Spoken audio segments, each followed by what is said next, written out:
Okay, and we are live. We're going to let this bad boy breathe just for a second. Make sure our stream is where it needs to be, nice and stable for our awesome listeners out there in Broncos country.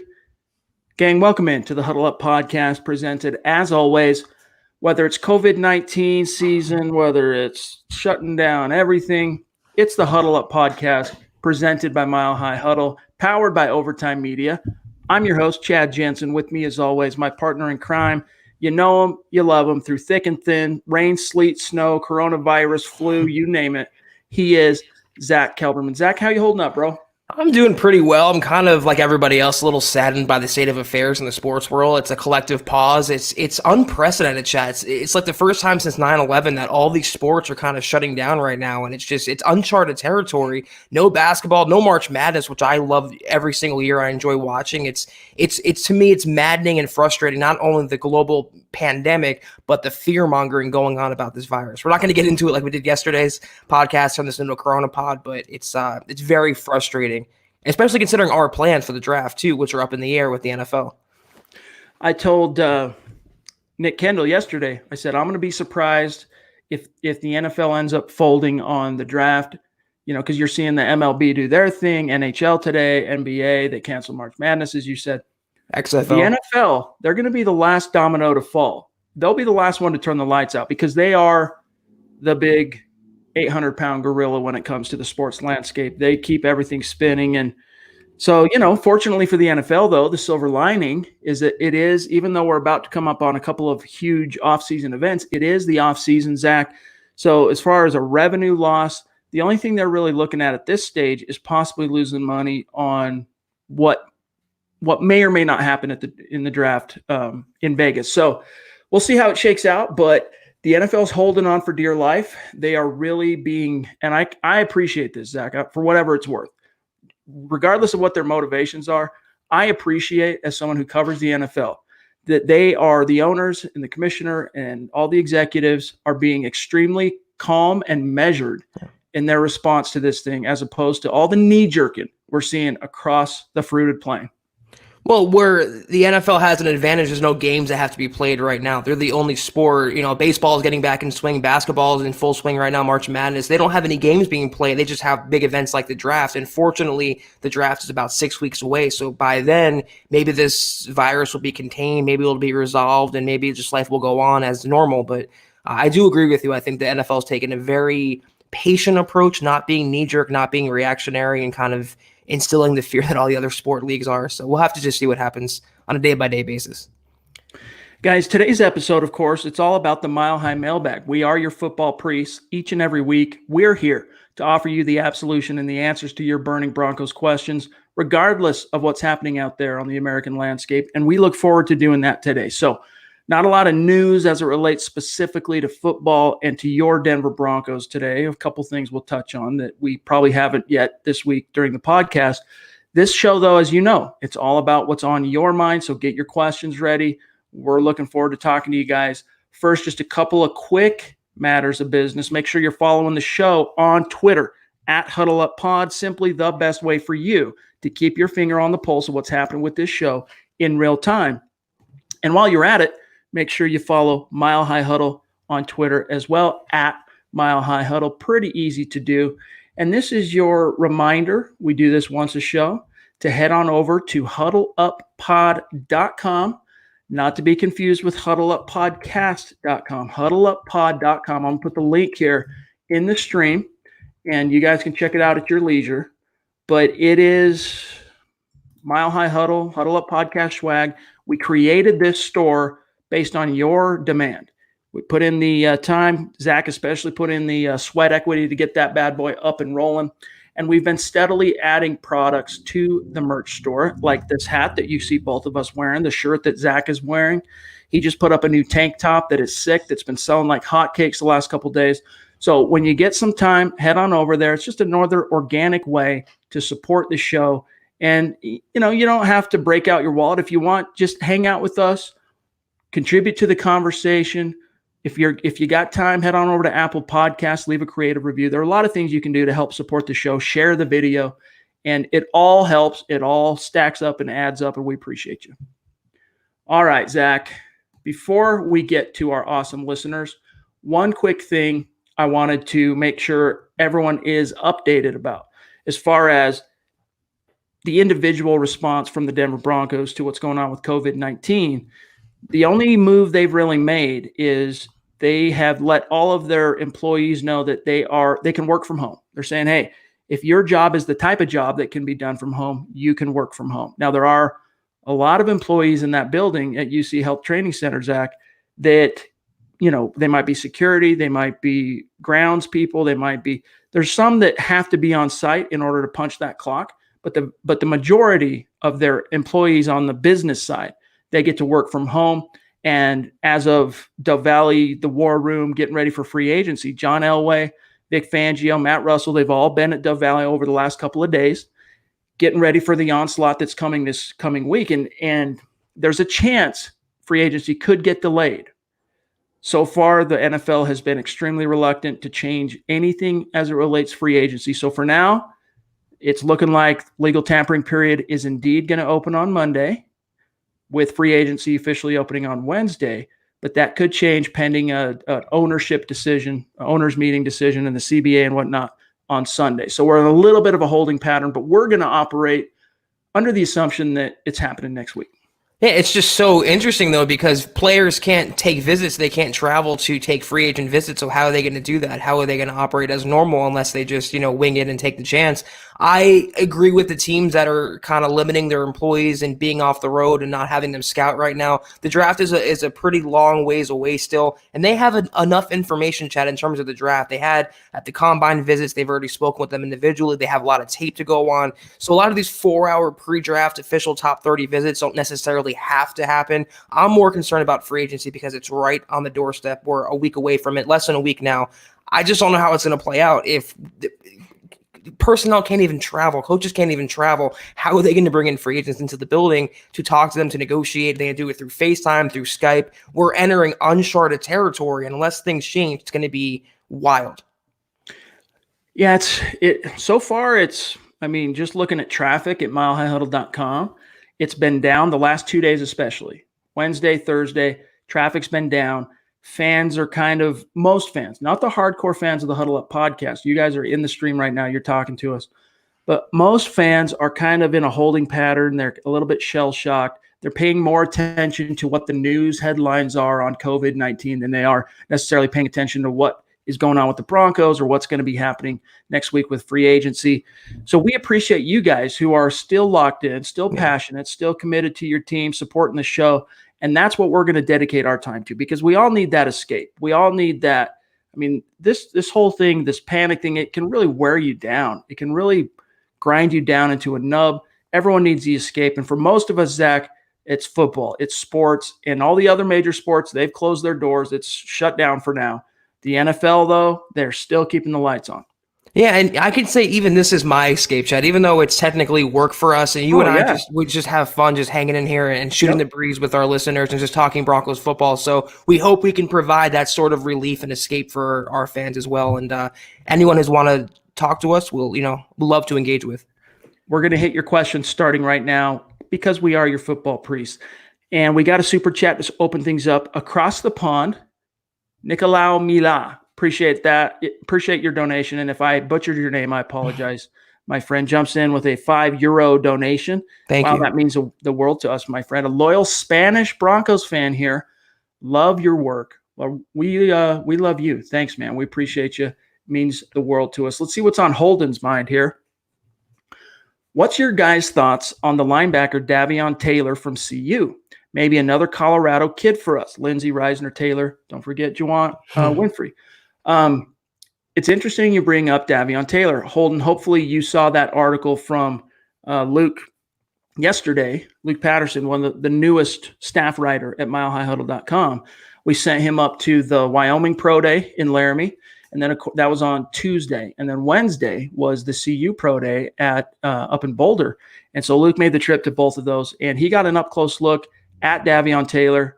And he said that everyone around him, all the scouts, all the media that were in attendance were blown away by what he was doing on the field. Sounds like to me, Zach, this kid, he's very athletic.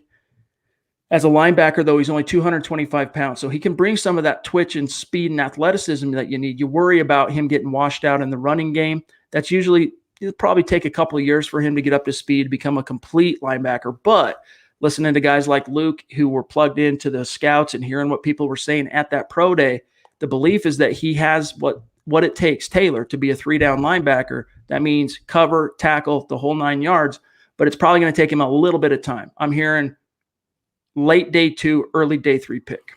Yeah, that's one of those guys who needs about a year or so at least in an NFL conditioning program to be up to speed. He needs to put on some bulk and survive the day in, day out grind of playing every snap in the NFL. I believe also he has the base, he has the talent, the ability, the upside to get to that mark, but I'm with you. Late day 2 fringe guy, probably a day 3 guy when it's all said and done, but I'd love for him to land in Vic Fangio's lap. We all know how good he is developing linebackers, and the Broncos need depth at both spots, so I'd be all for it. By the way, guys, let me welcome in everybody who has been hanging out in the room before we hit the old go live button. Terry, Buana, Brian, Duke, Jim, Rod, Benjamin, Amaro. It's good to see you guys. Amaro, by the way, I'm curious if you're on Twitter because I was trying to tag you as a Super Chat superstar after yesterday's show, and I couldn't find you on Twitter. So if you are on Twitter, holler, let me know who you are so I know what your account handle is. But welcome in, everybody. Let's see what we got here by way of questions here. I just want to go to the top real quick, make sure I didn't miss anybody that actually had a question. Yanis on Facebook. Our friend wants to know, between offensive tackle and wide receiver, what position would have the biggest drop-off from what should be available at 15 versus what would be left when the Broncos pick in round 2? Zach? Offensive lineman, for sure. You could still get a quality day 1 starter in round 2 with Rager or Chenault, but you're not going to get the same level of talent in Wirfs or Becton in round 2 on. So definitely offensive line. I don't disagree. I do not disagree with that take. And again, I'm still pounding the table for not any blue chip, non-wide receiver, non-quarterback, non-running back prospect at pick 15, just because – we all know the kind of the state of things at running back. You got Phillip Lindsay. You've got a 1A. I understand you might want to add a 1B, someone to help kind of take the load off his shoulders. I mean, you could get by. If you had to play a football game today, you can get by easily with Phillip Lindsay and Royce Freeman as your 1A and 1B, or your 1 and your 2. They just need a little bit of depth. That's why stay away from running back in the first round. Stay away from running back in round 2 or 3. About round 4 is where you start making it a conversation, and there might be some really good ball carriers that are there at that point. Quarterback, if you take one in this draft class, got to be late round. Go out there, and I agree with what Nick had to say, actually. Nick Kendall published an article earlier today, Zach. I wanted to get your thoughts on it. His basic premise is that the Broncos, considering that Drew Lock missed time last year, and considering with an injury, and considering just the overall trend of the NFL, 52 different quarterbacks started a game last year in the NFL, which is surprising number if you really think about it. And it just goes to kind of hammer home how important it is to have a viable backup, because the odds are, you hope against it, right? Knock on wood. But the odds are Drew Lock might miss a game or two with ding, cut, bruise, whatever it might be. And even missing out on one game, like losing a game that you should have won because you didn't have the right quarterback, can cost you a playoff berth, can cost you a division title, can cost you a trip to, where you want to go. So he's advocating that the Broncos can't afford, this is Nick Kendall, to scrimp on the backup quarterback. And he's saying go out and get a guy in free agency. You might have to pay him a little bit of money, but go after a Matt Moore, go after a Chase Daniel, go after a Case Keenum, some guy that's got some starts under his belt. You shell out 5, 6, 7 million per year. You hate doing it, but it's better safe than sorry. I agree with the premise that you need a viable, adequate quarterback behind Drew Lock, just in case you want to try to salvage your season. But A, it's not going to matter if Drew Lock goes down, your season's over anyway.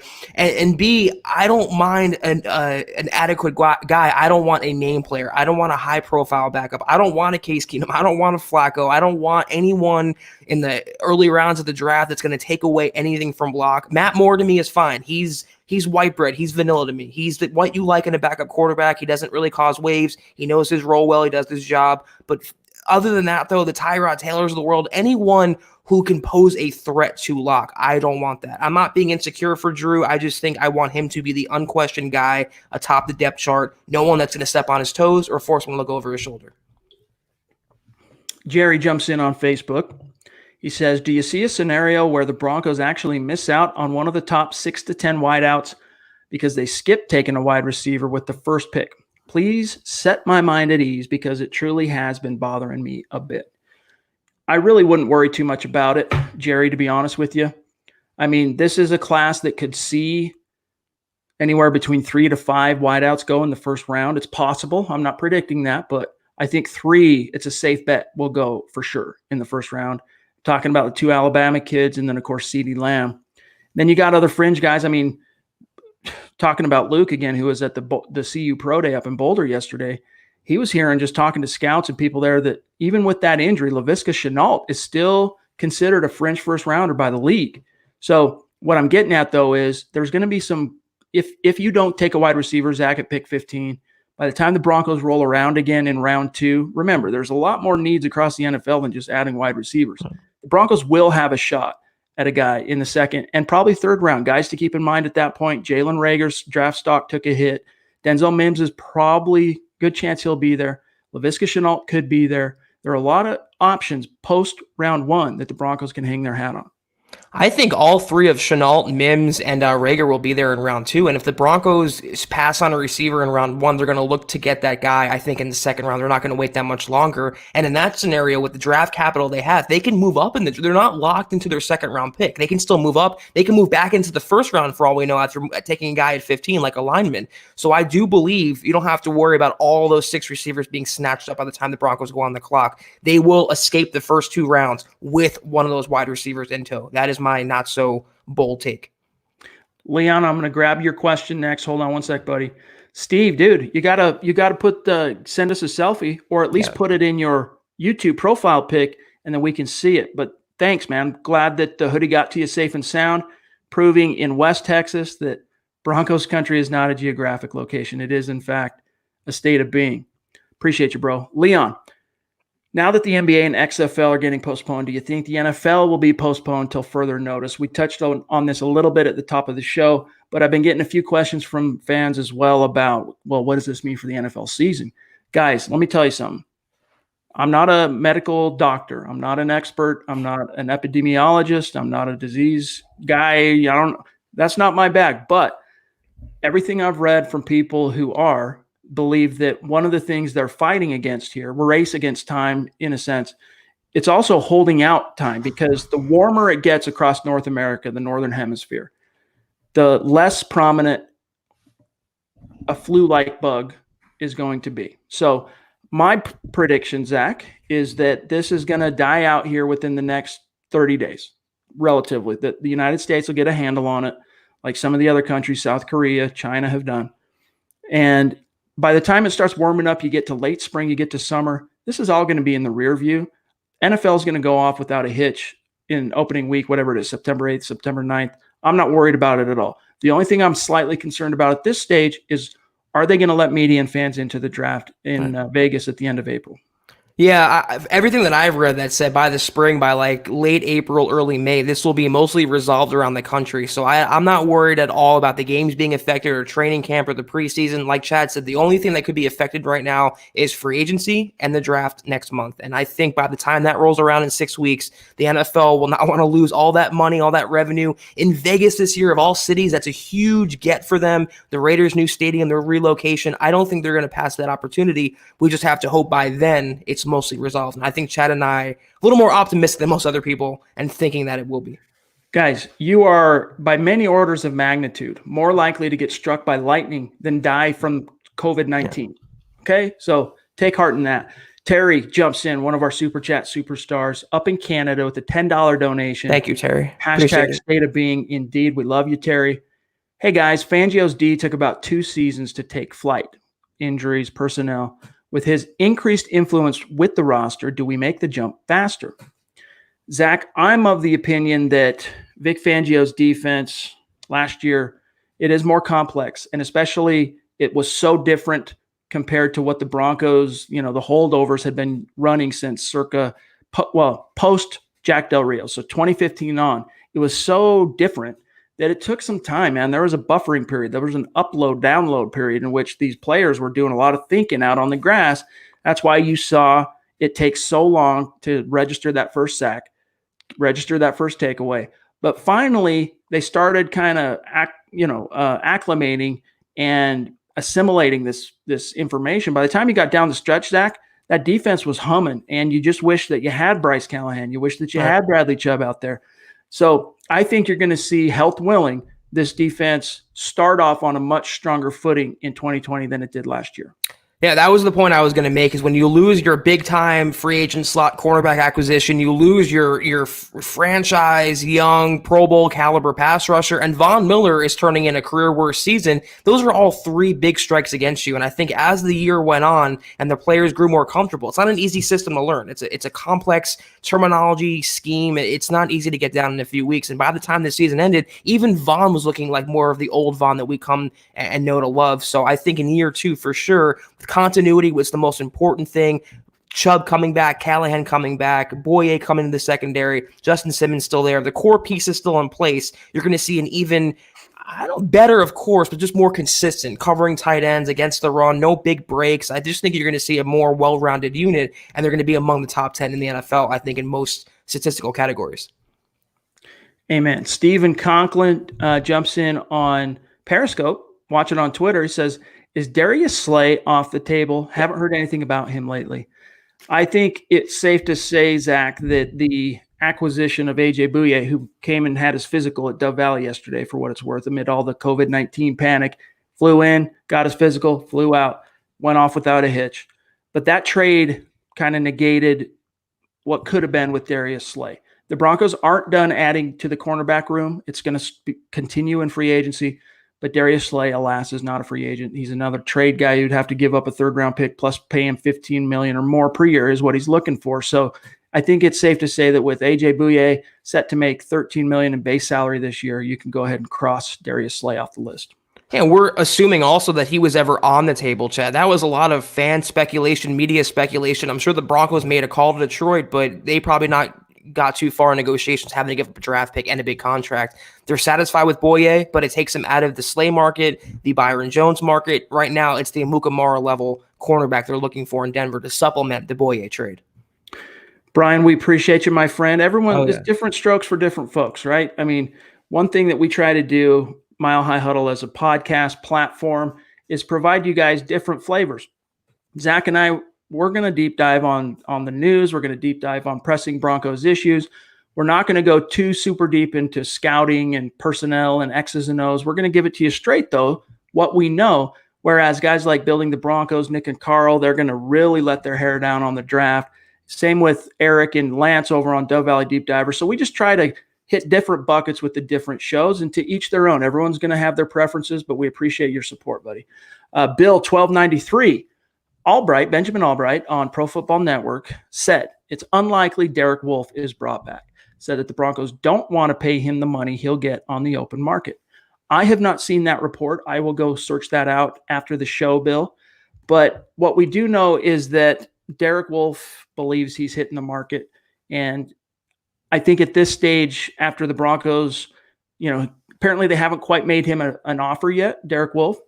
But after they had conversations with him at the Combine, Zach, which were considered positive, whatever his agent is telling the Broncos he's looking for, the Broncos obviously don't think he's worth that, and they don't think he's going to get that on the open market. So they're going to let him hit the open market, get disappointed, find out he's not going to be able to get what he's looking for, and then come back to the table a little bit more amenable to talk on a level the Broncos are comfortable with. I wouldn't write it off, even though Albright even if he did say that, which I haven't seen that, I haven't talked to Ben about it. Even if he did say that, I'm not writing Derek Wolfe off yet. He's an Elway guy, and he wants to stay in Denver. That's a powerful motivator. So it all depends and hinges on what the market really thinks of Derek Wolfe. If the market's willing to pay him $10 million per year or more, yeah, maybe he ends up bailing. What I appreciate about Derek Wolfe is the same thing we talked about yesterday, Chad. He's very refreshingly brutally honest, and he said pretty much on both sides the Broncos think he's not worth what he thinks he's worth. They said, listen, go out there, shop your wares around, you get a better offer, great. If not, come back and talk to us. But he also said that he's looking to cash in. This is probably his last time hitting the open market where he can get a fairly lucrative deal, and I can't hate on that. He has a family. The players need to get what they're worth and get as much as they can before they have to retire or bow out of the league. But 10 a year is not going to happen for Derek Wolfe, nor should the Broncos invest that for a 31-year-old guy who rarely plays a 16-game season. He is not the 10-year plan at defensive end for Denver. DJ Reader might be more of what the Broncos want to invest that money in, an outside guy who can play multiple spots, more upside in this scheme. I think if Derek Wolfe wants to take 6 or 7 a year, the Broncos will jump for that, but anything higher than 8, they're going to say, listen, it's too high for us. Go out there and see what you're worth. We just don't think that you're going to get that on the open market. And for what it's worth, I mean, yeah, as Zach said, this is his last opportunity for Derek Wolfe to get that big contract, but he's already made a lot of money. So sure. We'll see how it shakes out. I still think it's a good chance he lands back in Denver, but you just can't rule anything out. It's all contingent on what the market bears for him. Edward, one of our Super Chat superstars, jumps in, sporting the Huddle Up podcast swag in his YouTube profile pic. Appreciate you, Edward. Thank you, Edward. It seems like Amari Cooper coming to Denver, that the story is picking up steam. Is this true? It's true that if the Broncos, or I should say, it's true that if Amari Cooper is allowed to hit the open market by the Cowboys, which all signs point to something getting done between now and then, but if he is, the Broncos are interested to the point where they're going to check in with him. How serious are they going to be when they realize the ask is 19, 20 million per year? Right. That would remain to be seen. But Troy Rank, who's a veritable insider at Dove Valley, you got to trust what he's saying. As unrealistic as I think it ends up being, there is a base level interest, Zach, for the Broncos and Amari Cooper.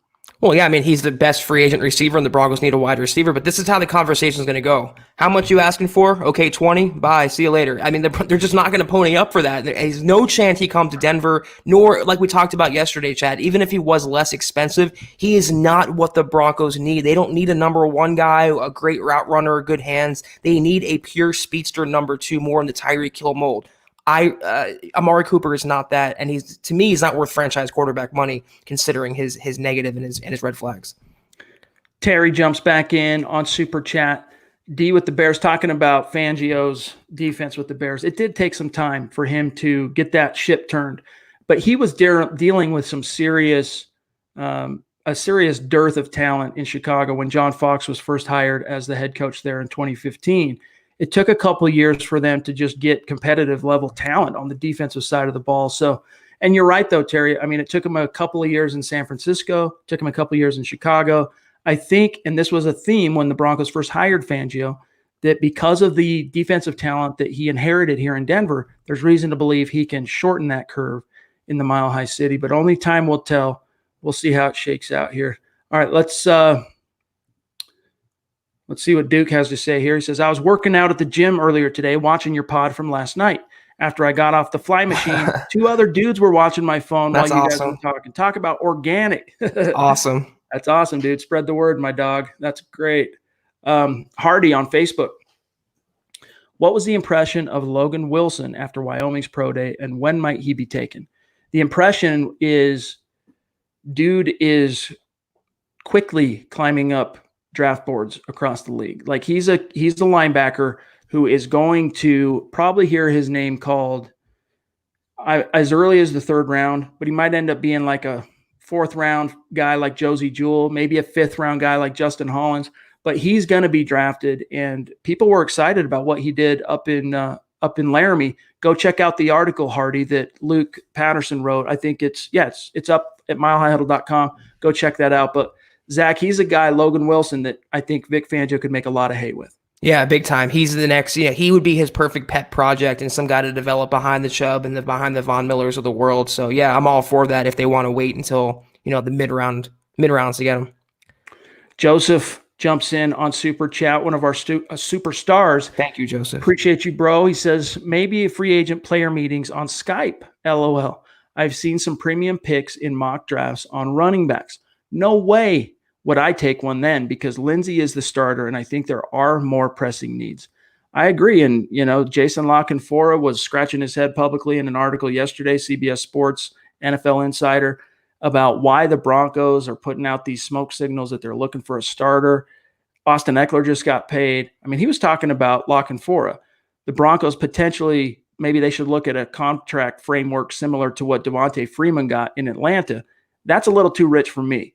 That was $8+ million per year that Freeman got from the Falcons. I think it's a more feasible, more reasonable what Austin Eckler got, Zach, which is just somewhere between 6 and 7 million per year. Keep it short term. You don't need to. It doesn't need to be a 5-year deal. Give him 3 years. Give him 21 million bucks, guaranteed 2/3 of that, or at least half of it, and you're going to have a excited fan base. You're going to have a locked-in, committed running back in Philip Lindsay. Do right by him and grab a running back later in the draft, if not the college free agent ranks. Yeah, I actually just read that article by Lock and Ford, and he was like his agent championing him for Right. his new deal. He was like really pounding the table with almost like a bias for Philip Lindsay. But I'm not a huge believer in investing a multi-year deal or a lucrative contract in running backs, considering in this day and age how dime a dozen they truly are. But if you lock Lindsay down now, you're beating market value, you're saving money down the road. And like Chad just mentioned, you're rewarding a homegrown guy who's done nothing but give his all to this team since being brought aboard as an undrafted free agent. I mean, it's the 1,000-yard rusher 2 years in a row, former Pro Bowler. I mean, that's really impressive considering what he's done from the Broncos' own backyard. So 6 or 7, I'm fine with, though I'm right there with Chad. Devontae Freeman money, I don't think so. I have to shy away from that. You just don't want to pay any running back that kind of money. It's just ill-advised. It's ill-advised. Seth jumps in on Facebook. He says, do you guys think we take a wide receiver with our first pick? Put bluntly, yes, I do think that's what happens. Do I want that to happen as my number one, wish list hope? No. If I'm looking into the crystal ball, yes, it's probably going to be a wide receiver, Zach. All signs point to the Broncos really being in love with Henry Ruggs in particular. Yeah, I would say it's about a 65% chance they go receiver in round 1, followed by, offensive line would be the next highest percentage. Discount Audio and Wheels. D.A. Dub jumps in on Super Chat, one of our superstars. Appreciate you. Thank you. D.A. Dub. Everyone stay safe except the Raiders. LOL. Just kidding. Keep it up, fellas. Tired of hearing about the corona. Give me my football fix. Yeah, amen to that, brother. Yeah, that's what we're here for. You guys are our escape as well. You guys are our fix. Just having these conversations keeps us sane as well, my friend. 187 Soldier wants to know on YouTube, what do you think of Philip Lindsay and a Melvin Gordon tag team? Nope. I'm saying if every dollar you pay Melvin Gordon is a dollar out of Philip Lindsay's future checking account, I'm saying in a perfect world, who wouldn't want that? But you got to think about the politics of it. You got to think about the cap ramifications. I don't want the Broncos to go out and spend money on a starter type running back like Melvin Gordon. All due respect to him. He's a great player. I'm right there with you, but he has injury concerns. I mean, he's durability concerns. He has not much tread left on his tires, relatively speaking, for running backs. Lindsay needs to be the guy like Locke needs to be the guy at quarterback, and I'm willing to just roll with Royce Freeman and a rookie or two behind Lindsay in 2020. No to Melvin Gordon for me. If there's anyone on the open market, Chad, who I don't want any free agent running back, but Dion Lewis, who was cut by the Titans today. Great pass catcher, great hands first and foremost. He would be a lot cheaper than Melvin Gordon, and he wouldn't bring that competition to the position with Philip Lindsay. It's the only guy I would vouch for. Jim Fisher jumps in on YouTube. He says, I think we should go after the cornerback Darquez Denard if we don't land Prince Amukamara. What's your take on acquiring Denard? Now, Denard's a former Cincinnati Bengals first-round pick. He started to flower a little bit toward the end of his rookie contract there, but kind of not quite a bust level corner there. Again, started to pick up some steam a little, kind of a day late, a dollar short as far as the Bengals are concerned. However, I know there are guys at Mile High Huddle like Eric Trickle who believe Denard would be a great scheme fit for Fangio, that he would be a quintessential Fangio corner. I'm kind of more on the fence, but as a second/third wave option, if you don't land Prince Amukamara, and he's a guy that, I would absolutely consider.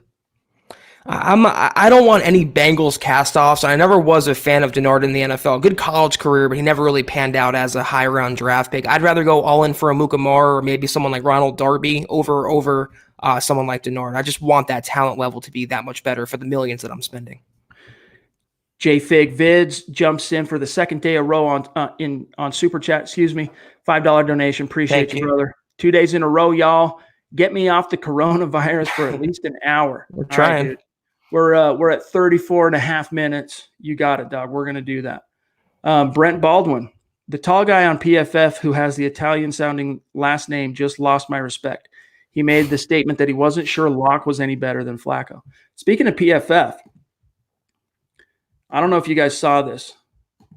I'm going to go ahead and show you guys this. I probably shouldn't, because I don't want to get any kind of strikes on YouTube, but I am going to go ahead and show this to you. Well, I don't think it's worth it. I'll just tell you what happened. Bradley Chubb is not a fan of Pro Football I Focus, saw that. in case you guys missed this.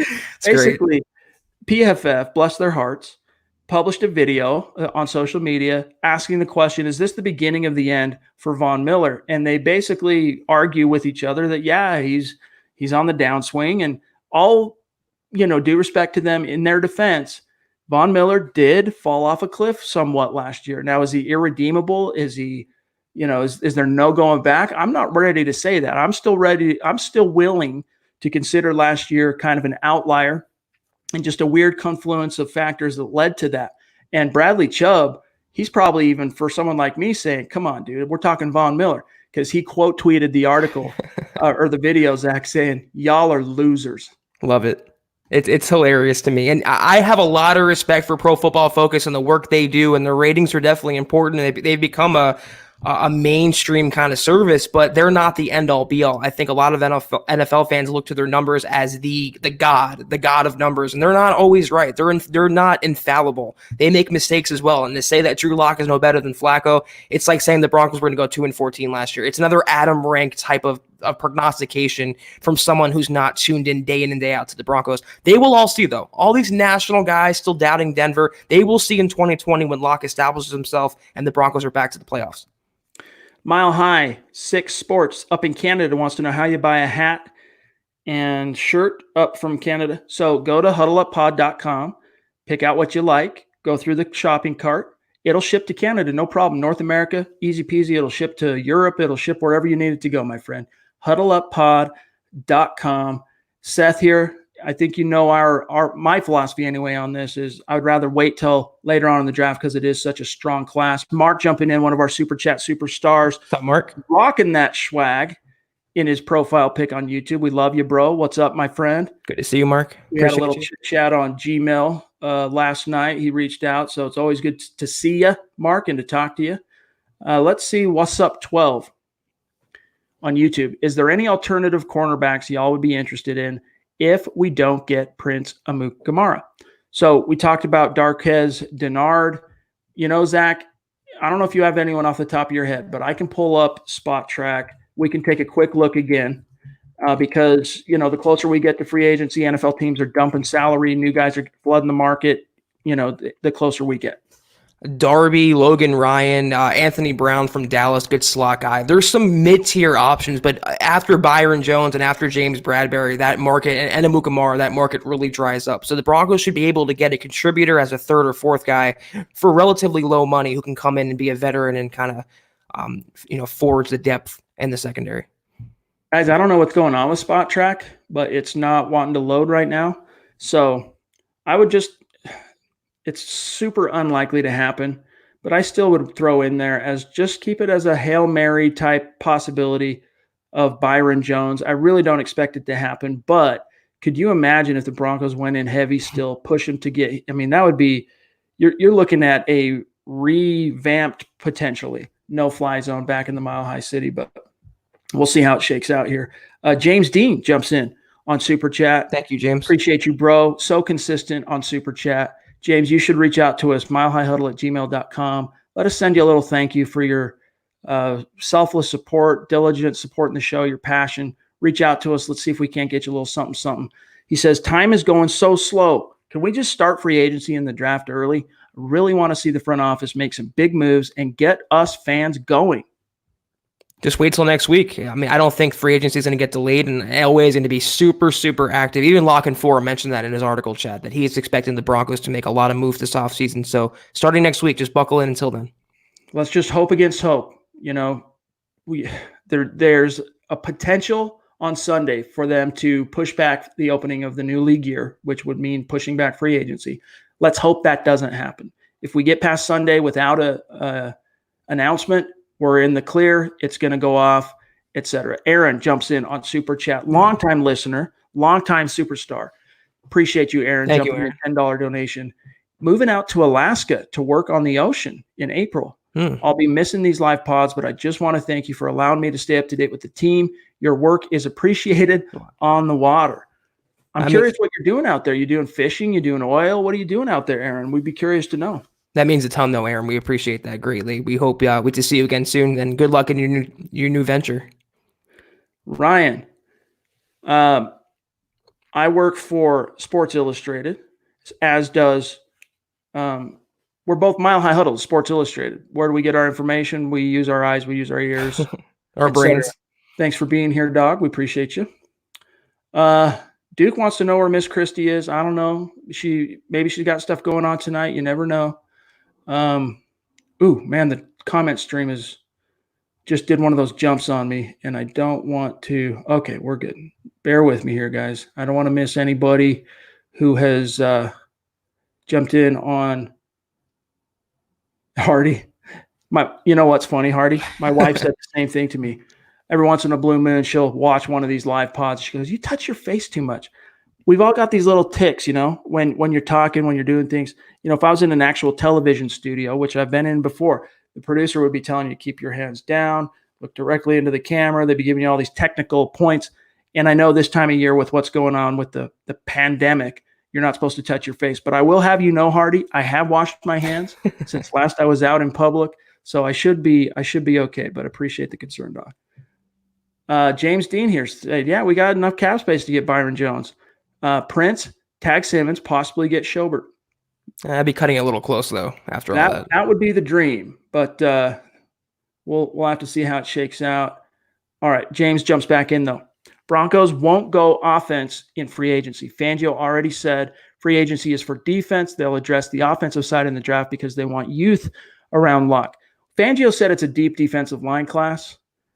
He didn't confirm a report that the Broncos are going to buy a defense in free agency and draft and build an offense through the draft.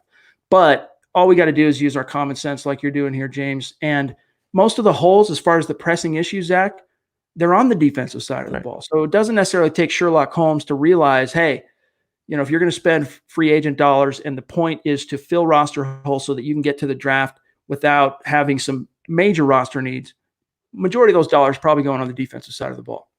And also the fact that the talent level on the offensive side in free agency it's not ideal for the Broncos. No great offensive linemen out there, no great wide receiver twos out there. Or running backs for that matter, aside from maybe Melvin Gordon. That's the positions the Broncos are going to fortify in the draft, Chad. So yeah, it makes sense. It's a very defensive line heavy free agent class, a lot of good secondary members. That's why the Broncos are prioritizing that and going into offense with the draft. Dopey on YouTube wants to know, if Derek Wolfe leaves, who steps up as the next defensive leader? I got 2 words for you there, Zach. His name is Justin Simmons. Mm-hmm. Yep, that's right. He's getting paid to be one, and I think he's already kind of accepted that role. Also, Bradley Chubb as well, coming back in his 3rd season. He'll be a bigger leader, I believe. Brent says, you guys bring sanity to a chaotic and crazy world. The podcast is usually the best part of my day. Appreciate that, Brent. I mean, comments like that, we appreciate you, man. It's humbling ourselves. Yeah. Here's one. BNS. Hey, guys, a lot of smack talk about our 2019 receiving core.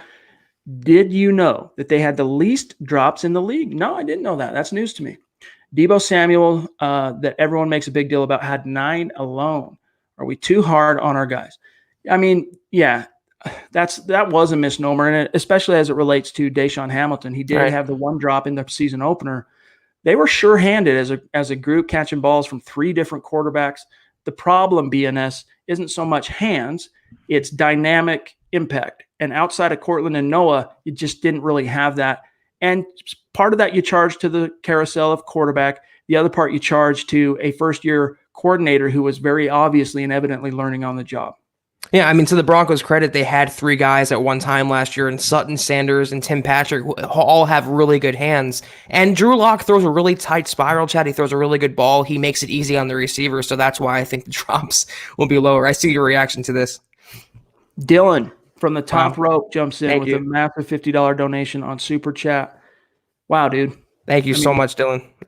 Nothing to say other than we appreciate that with everything inside of us. Thank phenomenal. You. You're going to get me all choked up here, Dylan, for serious, man.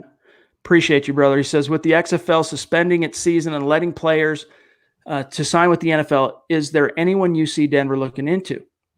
There's no one specifically, and I would be lying to you, Dylan, if I were to tell you that I've been paying super close attention to XFL games, but here's what I can tell you: that yes, absolutely, the Broncos have been paying close attention, unlike myself, to the XFL. And just like last year, they brought in several former Alliance of American Football guys, Devontae Bosby, Mike Purcell among them. They will look at this XFL class to see what they can bring in, one or two guys to kind of churn the bottom of the roster and maybe upgrade a position or two. Yeah, I haven't watched much of the XFL now. I believe the rest of the season is canceled. But P.J. Walker, the quarterback for Houston, I believe he has been the MVP of the league. So if the Broncos want to back up, they might look outside the box for Walker. Also, some of his offensive linemen doing a great job or did a great job protecting him. They might look to bring him in as well, bring them in. I think some offensive reinforcement would come through the XFL crop, but I don't think the Broncos are going to look to jump to get from anyone from that scrap heap. Rod TV says, I would take, we assume you're talking Calais here, right? Yes. Okay. I think I would take Calais Campbell over DJ Reader for a third-round pick. He had a great year, but it was overshadowed by the Jags' poor team and play. Even though it would mean giving up a third-round pick, I would be right there with you, Rod, personally. And it's not that I don't like DJ Reader, but Calais Campbell, I mean, that would take this defense to a whole other level. He's up there in age. He's getting a little long in the tooth, but we haven't seen a decline in his play yet, Zach. Yeah, I don't happen to think Campbell is still the same player as he was before he joined the Jaguars, and I wouldn't want the Broncos to take on his salary and give up a third-round draft pick. So we'll just agree to disagree. I'm a bigger fan of DJ Reader. He's younger. He would, I think, cost a smidge less considering the cap hits, and he just fits better in the scheme as a run stuffer and also a pass rusher. Sleek Tro jumps in. He says, I've heard news that the Broncos might trade for the first pick. I don't know where you heard that, dog. I kind of like our spot in the draft. What do you guys think? Love you guys. Thank you. Not as much as we love you, bro, but I don't know where you heard that. I haven't heard. I mean, I think there was a report now that I'm thinking about it, Zach, a few weeks back that the Broncos were calling to check. It was shot down by insiders like Benjamin Albright that the Broncos were checking on number 1 overall. It was very much poo-pooed by the real insiders at Dove Valley, and I just don't see that happen. Pick 15. You're kind of in the meh section of the first round, but you don't necessarily want to give up the farm to move up unless a guy you have a high round grade on starts getting close to you around 10 or 11. Then you peel off a third round pick or two to move up and grab him. Like Chad and I always say, the only guy you move up that far for to number 1 especially is for a quarterback. And even if the Broncos did not have Drew Lock starting this season, I don't think Burrow is worth selling the farm for. He's not this generational Andrew Luck type prospect, to me anyway. So definitely not going to happen number 1. I think 15 is a good spot for Denver. Someone will fall in their lap that they need, and I think they'll come away pretty happy.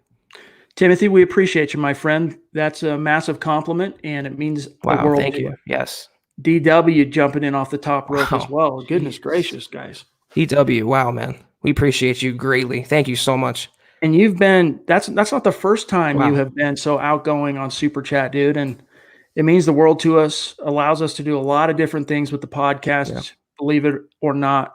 And that's why we're so hoping that things don't change plan-wise for the draft, because Zach and I have some big plans for that. We've already got it basically booked. Mm-hmm. And so that helps. That's what allows us to do that. So DW96734, we love you, brother. And thank you so much. That's just phenomenal. He says, made it in time, get in lock as many weapons as possible. If we take a Ruggs or a Jerry Jeudy at 15, how about 6'4", 238-pound Chase Claypool in the third? I can envision him plugging in 2 tight end sets as well as 4 wide. Thoughts? Absolutely. He tore it up at the combine. I mean, if you could get him in the third, it's not a tight end's not a need per se, because you've got Noah Fant, and we know that Pat Shurmur doesn't run a lot of 2 tight end sets. So DW, that would be the only mitigating factor, is getting him on the field, because from a schematic perspective, it's mostly 3 wide, 11 personnel from Pat Shurmur. Let me just add that we love to give it back to you guys. That's why we were planning this draft meetup. That's why we're rolling out merchandise stores. We want to give it back to our listeners. We want to also reward you guys for tuning in with us. It's not about the donations, just you being here with us, interacting with us, asking us questions. We love just talking with you guys. And DW, we appreciate that greatly. Thank you so much. In terms of Claypool, though, if the Broncos did not just use a first-round pick on Noah Fant, I would be way more open to it. But with so many needs, Chad, offensive line, defensive line, receiver, third round, a little too soon for a tight end. Fourth round, though, sign me up. The problem is Claypool's probably not going to last that long. Right. This brings up something I'm curious to get your thoughts on, Zach, and everyone else as well. Anytime you hear, and by the way, Mark, appreciate you, bro. But anytime you hear a fan or a new signee or a new draft pick talk about Bronco Nation, even Devontae Bosby the other night in his conversation on Broncos Country Tonight with Benjamin Albright and Ryan Edwards used Bronco Nation. A lot of fans get up in arms over that it should be Broncos Country. Get it right, dadgummit. What are your thoughts? I don't take it seriously.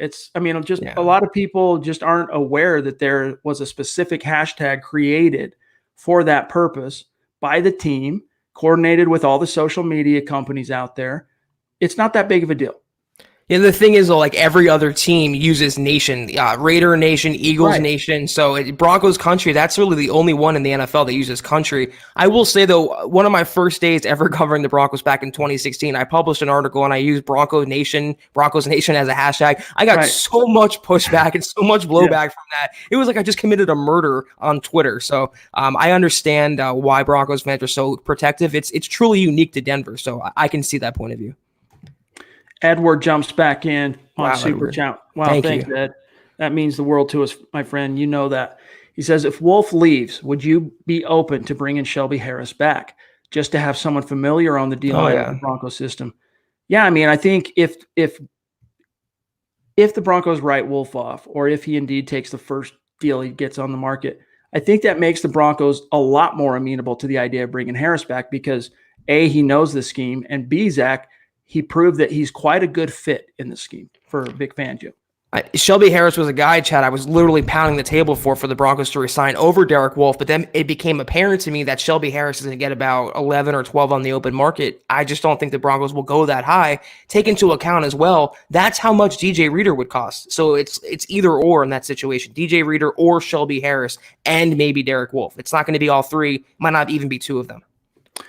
John says on Facebook, I'm seeing drafts, Bucky Brooks, where we draft a linebacker with CeeDee Lamb and Henry Ruggs still available. Is this smart or insanity? Let me tell you something, John. The only linebacker that would preclude the Broncos from passing on either of those wide receivers at pick 15 is Isaiah Simmons. Yep. Not going to be there at pick 15. So, yeah, we all kind of rolled our eyes when we saw that. Look, we know Fangio can make a lot of hay with linebackers. It seems like every other year the Broncos are tied to a linebacker in the first round. But once you get past Isaiah Simmons this year, Zach, the truth is there are no surefire first-round off-ball linebackers. There's some fringe guys you can make an argument for, like Queen and I'm missing one. But either way, there's just, as you can see, there's just no-brainer first-round linebacker outside of Simmons. So, no, it's not realistic. Exactly what I was going to say. If Simmons on the board at 15, which he won't be, I am running his card up to the podium. But if he's off the board, I am literally ignoring linebacker in the first round. Way bigger needs on the offense, especially to take a linebacker at that spot. So not plausible. All right, guys, bear with me one sec because the comment stream just did one of those jumps on me. 1 second here. I want to get back to Killa Keem. Appreciate you, man. And Jody wants to know. Here we go on Facebook. Moncrief says, Zach, can you tell me what Ruggs does better than Robbie Anderson? There's been a lot of buzz about Robbie Anderson and the Broncos the last week or so, kind of picked up steam, Zach. But, I mean, from just a pure athletic explosion perspective, short area quickness, burst, athleticism, straight line speed, hands, dynamism. The only thing Robbie Anderson brings to the table is the straight line speed. That's it. Yeah, I assume this is in response to what I tweeted earlier today that I want nothing to do with Robbie Anderson. He's in a draw. I mean, just ridiculous money, $12 to $15 million on the open market for a guy who's very one-dimensional and injury prone. I mean, he's not even a proven household name. Why would the Broncos give him $15 million? Go draft a Ruggs. Let's another team waste their money on Robbie Anderson. Go draft a Ruggs, a Lamb, a Judy at a fraction of the cost and twice the talent. It just makes much more sense to me. Buana B says, PFF acts like they have a scientific solution on football, but I guarantee they have biases. They simply do not have a staff size to have many checks and balances. Yeah, and especially when you get Buana into the grades, and it gets really arbitrary and bizarre sometimes. They do offer and bring a lot to the table with some of the advanced analytics. There are different things that they track and measure and chart that are extremely valuable in breaking down the game and, to multiple levels of analysis. And they deserve credit for kind of pioneering that in the media realm. But their grades, I mean, grain of salt, dude.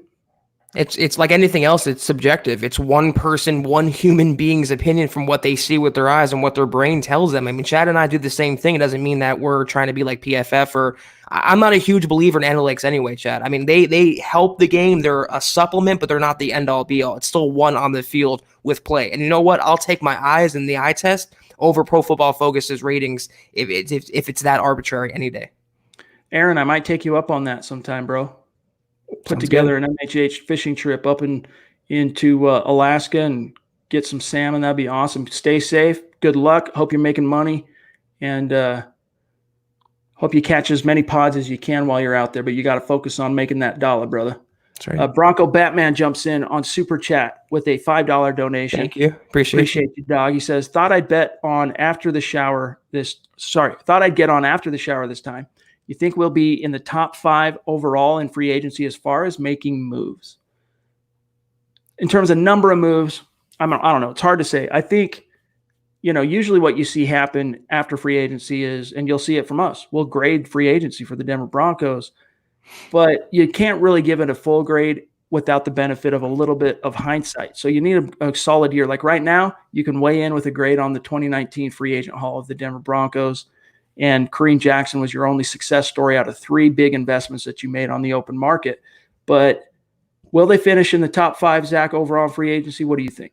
Including their in-house guys, considering the number of them they want to bring back. I mean, I think so. They're going to add a cornerback, a defensive lineman or 2, including their own guys. I believe, I don't know about top 5. I don't know if you can rank the number of moves teams make because it's so random and unpredictable, but they're going to be very active over the next couple months in free agency and the draft. They're going to make a lot of roster turnover happen. Deshaun brings up another player that you can probably get second round if you're the Denver Broncos. TG, Super Chat Superstar on MHH's Mount Rushmore. We love you, TG. Appreciate you so much. Thank you. He says, hi, guys. Off work for 2 weeks. Can't travel right now. It's all good.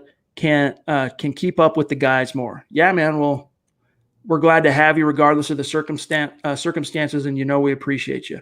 Wash your hands. Yes, indeed. Antonio jumps in on Super Chat, $10 donation. Thank you, Antonio. Can you see Royce Freeman having a great season like his rookie year with a new coaching staff? #correct Broncos country. I haven't written off Royce Freeman. It's not like you kiss it goodbye. It was just really weird how he had a really strong rookie campaign before he had that sprained high ankle sprain. Then even in the season finale, he caught like 10 passes as a running back out of the backfield as a rookie. And then I wouldn't quite call it a nosedive last year in year 2, Zach, but he just didn't take that next step forward that the team, as a former 3rd-round pick, was expecting him to take. I haven't written him off, and maybe that can change with the new coaching staff. I'm open to it. I'm just not counting on it, Zach. And the thing is, the Broncos really tilted it in his favor, too, didn't they? I mean, they made it a committee approach. They split carries with him and Phillip Lindsay, and I think he just showed that he's not going to be this workhorse, this 30-carry-a-game guy. And after that ankle injury, Chad, in his rookie year, it's just been all downhill for Royce Freeman. Good backup to have, good number 2 to have, but I think that's his ceiling, and the Broncos realize that. That's why they're making Lindsay the guy, I think, as he should be.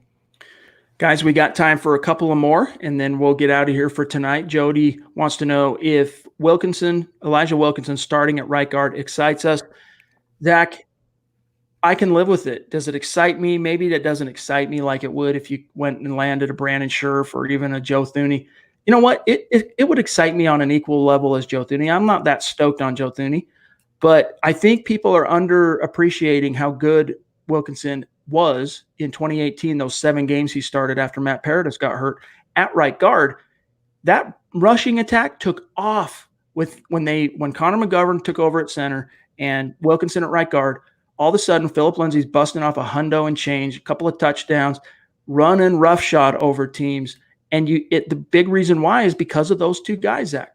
Yeah, he's much better, obviously, at guard than tackle, and he's a pretty good run blocker. His pass blocking can use some work. I can live with it, like Chad said, but it's not my top choice, especially when you have a rookie, not a rookie, but a first-time starter starting all 16 games in Drew Lock, your franchise quarterback. You want to put the best front five in front of him as possible, and when you might lose your center, and when you might have Juwan James next to him, and that's the guys that are in between, I would want a more stable presence than Elijah Wilkinson. Great backup, great swing guy, but I'm still looking to upgrade that spot. I'm not resting on him to be the week 1 starter just yet. Glenn jumps in on Super Chat with a $5 donation. Appreciate you, Glenn. Chad, how did you and Zach meet up, and how did you find the rest of the MHH team? Cliff Notes version of the story for Zach and I is I started Mile High Huddle back in 2014, milehighhuddle.com as a site, as a Broncos news and analysis platform. And the company that the network that I started the site on got purchased by the network Zach was on. And so they had a Broncos page. They had a Broncos writer. That was Zach. And when they purchased Scout, when CBS Sports purchased Scout, they merged Zach and I together against our will. We weren't asking for it. We weren't expecting it, right? But Zach and I just hit it off out of the gates, started working together, I wouldn't even say made lemonade out of lemons, because it wasn't like it was a bad thing. It was a change for both of us, but we just hit it off. And, I said, hey, let's get you on the podcast. You want to partner up on the pod and, just kind of start intertwining what we do together, and the rest is history. Yeah, it took some sorting out in the beginning, I think, for us to feel each other out, like any partnership in business. But once we got going, once we start to know each other a little more, I think the chemistry was on point. And not to pat our own backs, but I think we provide a fairly well balanced, entertaining show, and I think the results spoke for themselves. So I've loved working with Chad, and it's just taken off with the pod. It's been crazy. I never thought of this, Chad, when we started in March of 2018, that we'd be here, live pods and getting this much support. So it's been great. What's ironic is we've only met face-to-face one time. That's right, yeah. But when we did meet up at the Combine last year, it was like we've known each other for like 20 years. It was we just get along. We just hit it off. We got chemistry. We're buddies. It just is something that is not work for us. So we're grateful for the football gods, that karma having us cross paths, because it's made the site better. It's made the podcast better. And I think you guys would agree with us on that. All right, Cyrus jumps in, says, what do you guys think of Darren Lee as a less expensive cover linebacker? He was a popular Broncos fans were kind of pining for him on the trading block in 2018, leading up to the 2018 trade deadline. And he ended up getting dealt from the Jets, former first-round pick from Ohio State, to the Kansas City Chiefs, if I'm not mistaken, right? Yeah. And didn't exactly hit the ground running for that defense the way I think a lot of fans in Kansas City hoped and expected him to. I'm not that stoked on it. You wonder what he could do in a Fangio scheme. Outside of that, as long as if he was open to taking, not vet minimum, but if he was taking a team-friendly deal, I wouldn't be opposed to bringing him in.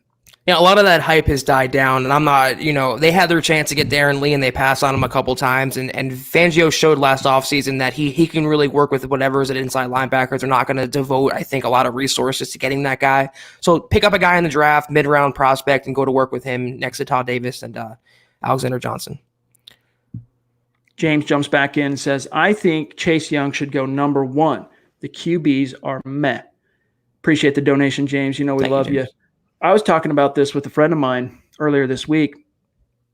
As much as I was impressed by the all-time caliber season that Joe Burrow had, there's a part of me that's wondering and worrying, if I'm the Cincinnati Bengals, about him being kind of a one-year wonder. I know he started more than 1 year, 2 years at LSU, et cetera.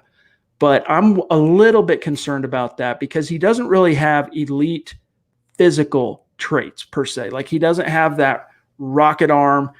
He's not a Lamar Jackson as far as running around with the ball. What he does bring to the table that you can't teach, and is just an intangible that teams covet at the next level, Zach, that pocket awareness and ability to navigate the pocket in the face of pressure, standing tall, delivering the ball with precision. He's an accurate thrower of the ball, and that competitive spirit, you can't buy that. You can't teach that to guys.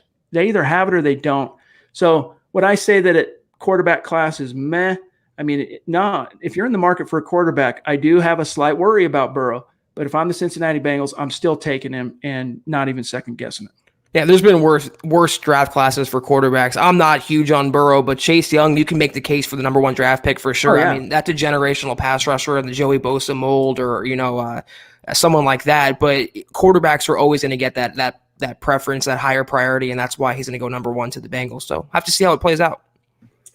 All right, let me see. I want to make sure we're not missing any super chat superstars. Black Knight jumps in with a $10 donation. Appreciate you, brother. Thank you. He says, figure I drop a hello before I go jogging. So glad to get out of the KC area and have a hotel that has a gym. For another clothing idea, how about some workout shorts? Zach, we'll have to look at our fulfillment provider on the merch and see what's available. We'll check it out for you. Yeah, we have the tank top right now up on the store, so we can definitely, now that it's springtime going into the summer, when people can go outside and travel again without this virus, wreaking havoc, then we'll see if we can add shorts to the store for sure. D-Dub brings some context to his previous question. He says, I get the scheme fit rationale with Chase Claypool. I also understand the other needs, flexibility as well as depth, as the wide receiver and tight end position get a shot of adrenaline.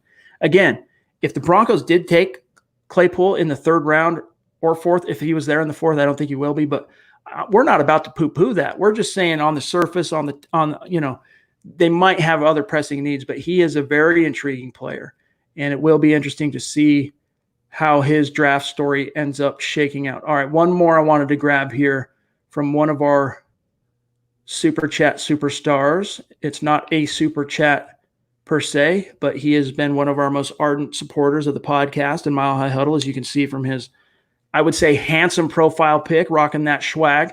Jordan says, hey, Chad and Zach, last pod, you guys discussed Elway's draft philosophy, intangibles, leadership, football IQ, competitiveness. Can each of you mention a prospect that you like with these traits? A prospect.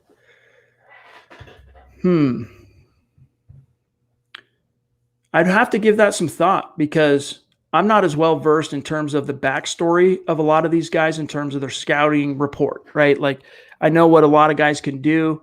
I know what their strengths and weaknesses are as physical players, but on the intangible side, Jordan, I hate to disappoint you. That's probably a question that's better served for tomorrow night when building the Broncos. No, it's Dove Valley Deep Divers tomorrow night. Eric and Lance, ask those guys because off the cuff, there's no one that really comes to mind for me. I'm thinking if you're talking about backstory and intangibles, work ethic, talent, ability, all that, Javon Kinlaw jumps out to me considering his story. He was homeless and he came back and, he's now a first-round draft prospect. Chase Young has all the qualities you want, pretty much an elite prospect there, but I'm with Chad. It's like there's bigger, deeper divers that can answer that question that I think will give you a better answer. That's what they do.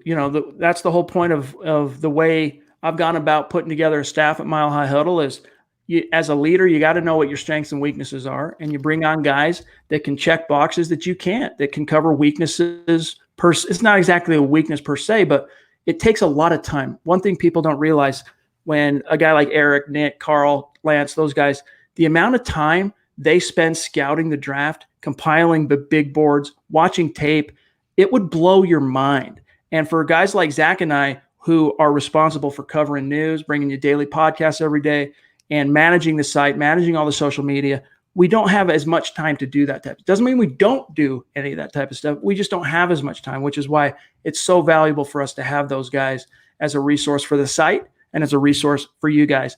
Eric says, you guys rock. Been watching you on Facebook forever. First night here on YouTube. Well, it's good to have you, brother. Last one from Tone, and then we're out for tonight, guys. He says on YouTube, do we take Laviska Shenault if he falls to us in the second, even if we get Ruggs? If the first half of that, I would say yes, generally speaking. If he was there in the second round, I think, yes, that's definitely a player the Broncos take a chance on, his injury history notwithstanding.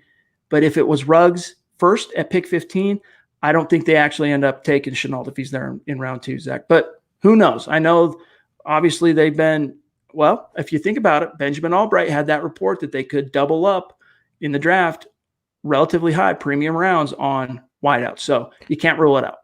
I think they will double up, but it's going to go something like first and third round or second and fourth round. I don't think they go back to back with those picks, considering the needs along the offensive line and everywhere else. If they go O-line with Becton or Wirfs in round 1, then they will go, I think, Chenault or Reagor in round 2, but I wouldn't know about back to back. If they get Ruggs, they're pretty good at wide receiver, and they can just add another depth guy later on in the draft. LeVar wants to know, if the Broncos need a veteran, should we bring back Simeon? Zach has semi-advocated for that as a possibility, whereas I've kind of advocated more for Keenum, but it's definitely a possibility. But guys, that's got to do it for today's episode of the Huddle Up Podcast. Once again, closing out another phenomenal, great week of the show. Thanks to you guys, and thank you for joining us, contributing to the conversation. All the questions were great. If we didn't get your question tonight, circle back. We'll tackle it Sunday night, and hopefully on Sunday, we're talking about the legal tampering period opening the next morning, and there's no changes to the weather, hopefully, Zach, as it relates to the NFL. Yeah, I hope as well that nothing is pushed back. I want to give a quick shout out to David Kilgore. Hey, Zach, miss you having you on Facebook Live. I miss those Facebook Live, guys. Anyone who's tuning in that used to watch me on the 24/7, I do miss you. I appreciate you. Shout you guys out. Amen. All right, guys, couple of quick reminders. There will be a podcast tomorrow night at, I think they go at 5:30. I don't know the exact reason why they go a little bit earlier than all the other shows the rest of the week. It has something to do with one of their schedules, but you'll have Dove Valley Deep Divers tomorrow night, 5:30 live, 5:30 Mountain, 7:30 Eastern. They're doing another show Saturday. They're going to do 2 shows each and every week leading up to the draft. So stay tuned for that. Have your draft questions ready. Any of the draft questions we missed or didn't answer to your satisfaction, have them ready for those guys. And in the meantime, also, make sure, guys, that you are following the show on Twitter at HuddleUpPod. And also, as you can see there, it's being a little finicky. And also at Mile High Huddle. Check those 2 boxes. And while you're at it, follow my partner here, Zack Kelberman, at Kelberman NFL. Myself, at Chad and Jensen. Check out the merch store, huddleuppod.com. We love you guys. Stay safe. Don't be as irresponsible as me touching your face all the time. But I promise you, I've washed my hands since last time I was out and about. But it's still a cautionary reminder, Zach, because I do have 3 little kids in this house, and they're all Petri dishes. When they come home from school and they've been around and out and about, they're like little walking Petri dishes. So I probably should be smarter about that. But hey, what are you going to do? I think we'll be okay, though, Chad. Hopefully everyone hangs in there in your household. Have a good weekend, my friend. You as well. Everyone else have a good weekend. Mile high salute to all our Super Chat superstars from tonight. We will be shouting you out on Twitter after the pod. For Zack Kelberman, I'm Chad Jensen. We'll talk to you again Sunday night, 6:15 Mountain, 8:15 Eastern.